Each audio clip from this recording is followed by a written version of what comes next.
अस्सलामुअलैकुम तालिबात। F block college से मैं हूं आपकी अप्लाइड साइकोलॉजी की टीचर समीना अशरफ। आज हम पढ़ेंगे पर्सपेक्टिव्स ऑफ डेवलपमेंटल साइकोलॉजी यानी नमूई या नशोनुमाई नफ्सियात के नज़रियात। इससे पहले हम क्लिनिकल और काउंसलिंग के नज़रियात भी पढ़ चुके हैं।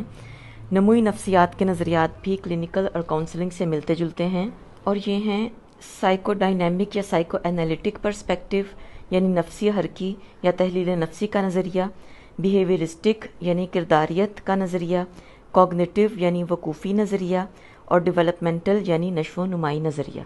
सबसे पहले नज़रिए को हम देखते हैं साइकोडायनेमिक या psycho analytic point of view. ये नज़रिया फ्रॉइड का दिया हुआ है जो कि साइकोडायनेमिक मकतब फ़िक्र का बानी था।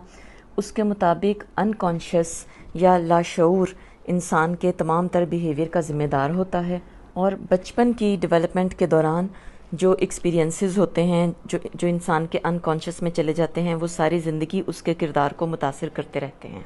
इंसान की पर्सनैलिटी 3 सिस्टम्स पर मुश्तमिल होती है, इड, ईगो और सुपर ईगो।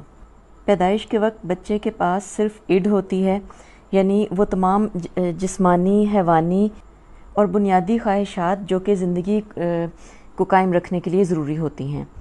बच्चा जब थोड़ा सा बड़ा होता है तो उसके अंदर ईगो डेवलप होती है जो कि रैशनल, प्रॉब्लम सॉल्विंग और प्रैक्टिकल पार्ट होता है शख्सियत का। और फिर थोड़ा सा और बड़ा होता है तो वालिदैन की तरबियत के नतीजे में सुपर ईगो बनती है।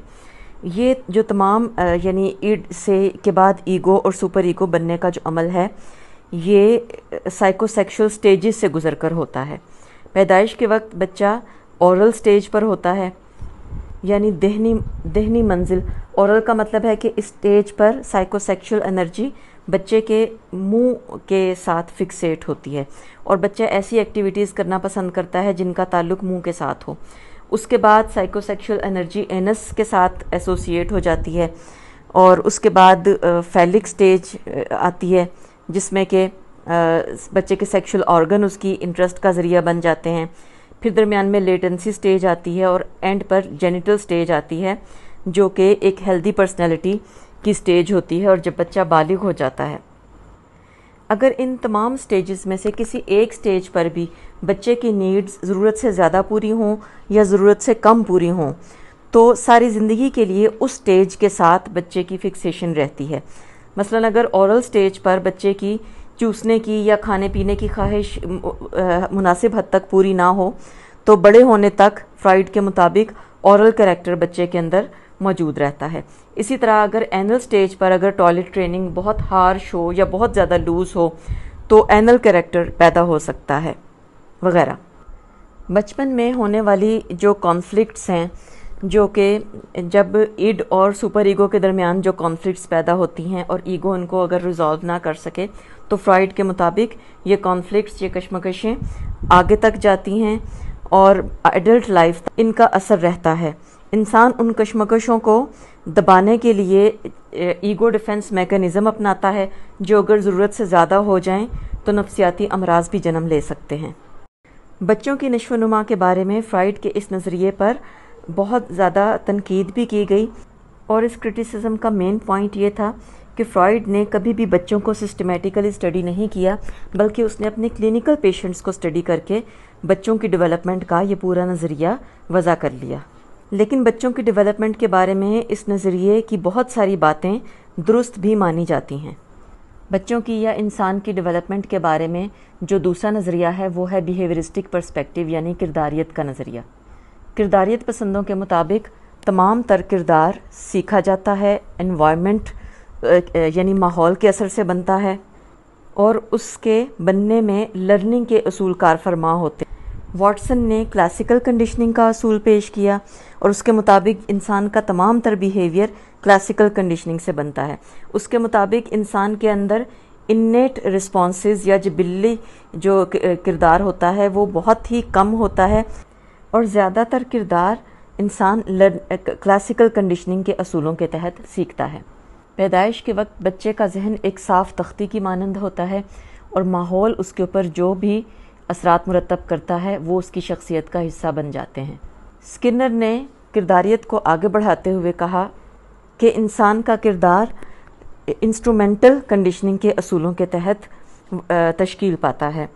रिवॉर्ड एंड पनिशमेंट यानी जज़ा और सज़ा के उसूल इंसान के किरदार को बनाते हैं। बेंडूरा भी किरदारियत पसंदों में शामिल था। उसने सोशल लर्निंग थ्योरी पेश की। उसके मुताबिक इंसान और ख़ास तौर पे बच्चे दूसरों को देखकर सीखते हैं।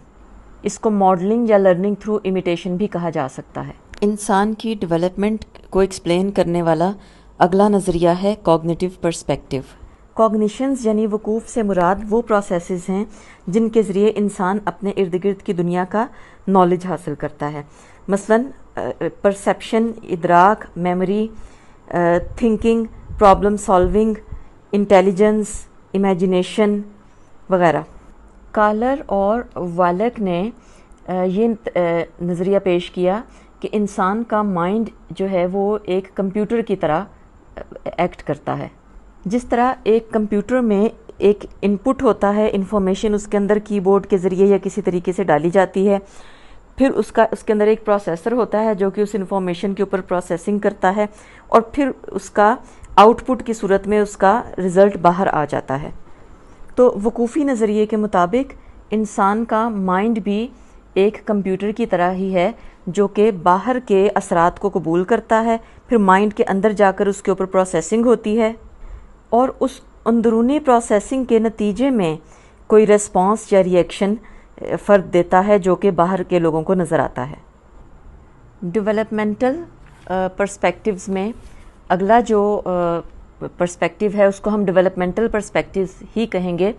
ये इंसान की डेवलपमेंट के बारे में वो पर्सपेक्टिव है जो कि ये बताता है कि इंसान की डेवलपमेंट और ख़ास तौर पर कॉग्निटिव डेवलपमेंट किस तरह होती है। इसको बाज़ माहिरीन इसको कॉग्निटिव पर्सपेक्टिव्स का ही एक हिस्सा तस्वुर करते हैं। इसका जो मेजर प्रोपोनेंट है वो है जीन पियाजे, जिसने कि बच्चों की ख़ास तौर पर थिंकिंग स्टाइल और उनकी कॉग्निशन और उनके इंटेलेक्चुअल प्रोसेस के ऊपर रिसर्च की और उसने बताया कि बच्चों का थिंकिंग स्टाइल बड़ों के थिंकिंग स्टाइल से सिर्फ छोटा या कम नहीं होता, बल्कि उन दोनों में क्वालिटेटिव डिफरेंसेस पाए जाते हैं। पियाजे के मुताबिक इंसान का जो थॉट प्रोसेस है, उसके जो सोचने का जो तरीका है, वो वक्त के साथ साथ डेवलप करता है। वो कुछ स्टेजेस से गुजरकर अपनी फाइनल स्टेज पर पहुंचता है। जब बच्चे छोटे होते हैं तो वो थॉट प्रोसेस जिस स्टेज पर होता है वो उन अगली स्टेजेस से डिफरेंट होती है और वक्त के साथ साथ वो डेवलप होता है। पियाजे के मुताबिक ज़िंदगी के पहले 2 सालों के दरमियान बच्चा हिस्सी हरकी स्टेज पर होता है, यानी सेंसरी मोटर स्टेज पर, और उस वक्त ज़िंदगी दुनिया के साथ इंटरेक्ट करने और उसके बारे में नॉलेज हासिल करने का वाहिद तरीका बच्चे की हिस्सें और उसकी हरकत होती हैं जो कि शुरू में रिफ्लेक्सिव होती हैं और आहिस्ता आहिस्ता उनके ऊपर कंट्रोल आना शुरू होता है। उसके बाद प्री ऑपरेशनल स्टेज आ जाती है जिसमें कि बच्चा सिंबॉलिक थिंकिंग करनी शुरू कर देता है, लेकिन उसके स्कीमास या दुनिया के बारे में जो उसके कॉन्सेप्ट्स होते हैं वो अभी नामुकम्मल और डिफेक्टिव होते हैं और उसकी थिंकिंग में लॉजिक नहीं होती। कॉन्क्रीट ऑपरेशनल स्टेज पर पहुंचते पहुंचते बच्चा ना सिर्फ सिंबॉलिक थिंकिंग करता है बल्कि वो लॉजिकल थिंकिंग के भी काबिल हो जाता है। वो चीज़ों को कैटेगरीज़ में डिवाइड करना सीख जाता है और ख़ास तौर पे मल्टीपल कैटेगरीज़ के कॉन्सेप्ट को समझना शुरू कर देता है। लेकिन इस पॉइंट पर उनकी जो सोच है वो बड़ी रिजिड होती है और वो तजरीदी सोच यानी एब्स्ट्रैक्ट थिंकिंग के काबिल नहीं होते। लेकिन जब वो फॉर्मल ऑपरेशनल स्टेज पर पहुंचते हैं तो वो ऐसे कॉन्सेप्ट्स को भी समझना शुरू कर देते हैं जो एब्स्ट्रैक्ट हैं और उनके ज़रिए वो एब्स्ट्रैक्ट थिंकिंग भी करना शुरू कर देते हैं। इसी तरह वो रेशोज़ को भी समझना शुरू कर देते हैं। एक से ज़्यादा हाइपोथेसिस एक वक्त में बनाकर उनको टेस्ट कर सकते हैं। इस तरह उनकी सोच ज़्यादा लॉजिकल हो जाती है।